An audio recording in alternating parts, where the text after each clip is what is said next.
Welcome to another video of Weblogic series. In this video, we are going to see how to create a startup and shutdown classes for in a Weblogic server. Startup and shutdown classes of Weblogic servers comes in handy whenever an application needs to perform some task at the time of server startup, and it need to release the resources at the time of server shutdown. As the name explains, the startup classes will be executed whenever the server starts, and the shutdown classes will execute whenever the server shuts down. This is very simple. I'll show how the class will be. So this is my shutdown class. Each class should have the main method, and after that you have your own what are the codes you need to have. You can have multiple number of classes and all which will call from this main method. Similarly, for the startup class, you have should have the main method. In the startup class, we have just a printing of inside startup, and in the shutdown class we have a printing of inside shutdown. So these two sentences will get printed in the console. Startup will print at the time of starting up the server, and shutdown will print at the time of shutting up the server. As a prerequisite, you need a server has to be up and running, and so once you logged into the console, in the left panel you'll be environment. You have to expand the environment. That startup and shutdown classes will be there, and click new. So we are going to add both the classes.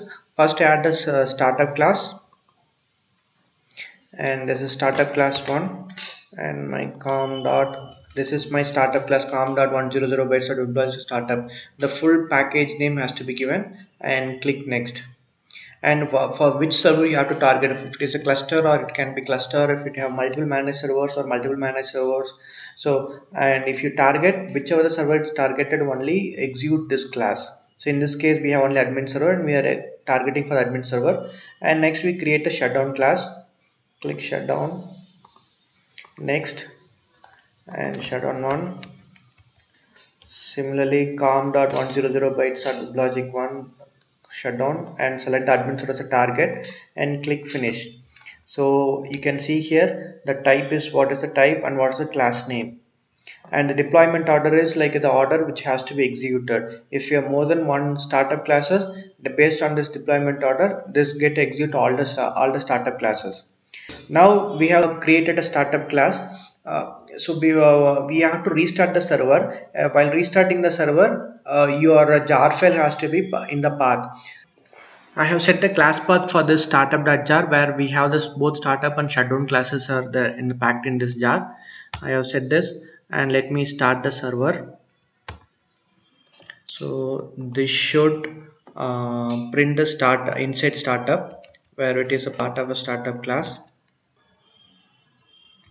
Yeah, it print. Yeah, we'll see it printed. Actually, you see here inside startup is printed in the console. That means our startup class get executed. Let's shut down this server. Yeah, now inside shutdown is also executed. So this is the way we have to configure the startup and shutdown classes in the Weblogic server. For more tutorials, please visit 100bytes.com. Thanks for watching this video.